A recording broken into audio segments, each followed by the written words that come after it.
So the problem with dating younger Filipinas, I just made a video about the advantages to dating women that are 30 plus. And if you are, pushing 50 or above, and that there's a generation gap and really just a difference in interests, and very rarely is there genuine burning desire for a guy that's old enough to be your father and then some. And I wanted to kind of elaborate on the problem with dating girls that are like 20 something when you're over 20 years older than them. So a lot of girls like that will come on strong, especially with older guys, because they're looking for finances, not romances really. And a lot of times they have an age appropriate boyfriend, Filipino or foreigner, especially if it's an LDR. And it's just, these women didn't grow up with posters of, 55-year-old guys or chubby guys on their walls. So it's just not really feasible to think that a woman that age is really genuinely attracted to you and really has genuine burning desire for you. I know for a lot of guys this will be hard to hear, but that's just the truth. Everybody wants younger, but from a long-term conversational standpoint, it's basically just a no-go. I mean, those women would prefer men their own age or within 15 years or maybe 40 and under. But when you get into like my age and older, finding genuine burning desire with a girl that age is like next to impossible. It's just, it's not really a thing. So a lot of those girls will kind of, reach out to you and then explain life's hardships to you. And then on an LDR sense, it'll start out as just, helping them out. Once you send that first money, the respect level drops extremely low. And then it gets to the point sometimes where it's an expected thing of money.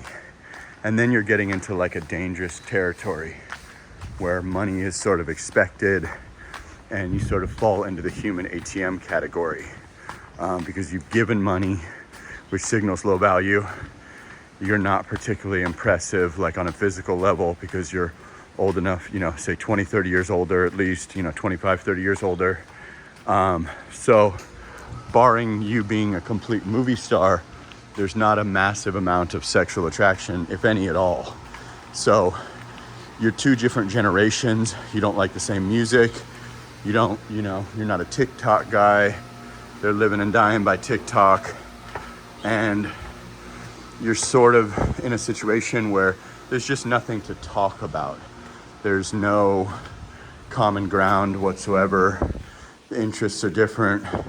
So outside of a sexual relationship where you're sort of trading finances for romances, there isn't really much to go on there, unfortunately. It's just kind of a sexual relationship, which sexual relationships usually don't sustain beyond, just providing maybe a year or something, but there's just sort of blank, nothing to talk about. There's no type of, hey, we like the same music. Hey, we're both into the stock market or crypto, or hey, we're both, working towards this or that.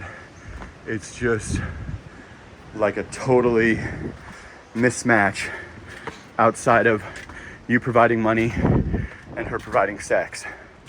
So that's why I think young women don't work on a long-term type of situation. It's just not a feasible thing. And it's all fun and games if you want to do sort of like an arrangement. But outside of that, you're essentially wasting your time if you're looking for genuine burning desire and a genuine partner.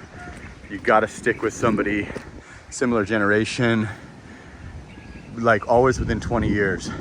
And younger women can be savage and know how to play it and know how to tell you you're handsome when they don't think you're handsome, know how to tell you all the right things in order to separate you from your money, And a lot of times they're working multiple foreigners. Now, a lot of Filipinos are good, and this is not a knock on Filipinos. This is girls all over the world can kind of play it this way. And you need to be extremely careful with that if you're looking for genuine burning desire. If you're looking to just trade a little money for a short-term relationship, by all means, knock yourself out. If you're in the second or third, fourth quarter of your life, do you, but know what it is and understand that, you know, girls that age are genuinely usually attracted to guys like 40 and under. If you happen to be a movie star type looks, if you know where you fall on the sexual marketplace value scale, it's going to be similar to America. So if you happen to be one of those guys, by all means, knock yourself out, you know, but just know your value and know when you're being taken for a ride. And if you want to do like a trade type thing, that's totally understandable. But as I had said in my previous video, 30 and up if you're pushing 50, 40 and up if you're pushing 60.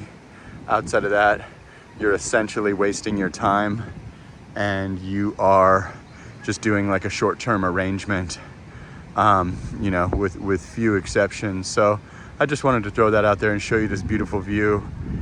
But yeah, I mean, that's the reality. I know it's a hard pill to swallow and guys don't want to think that, and everybody, you know, gets a bit of an ego coming here to Southeast Asia, and you are certainly a couple points above where you were, but the generation gap is hard to bridge for like a 30-year relationship, you know, when you're going to be 70 and she's going to be 40 or whatever. Like, it's really hard to sustain that on a long-term thing, especially when the money starts to slow up.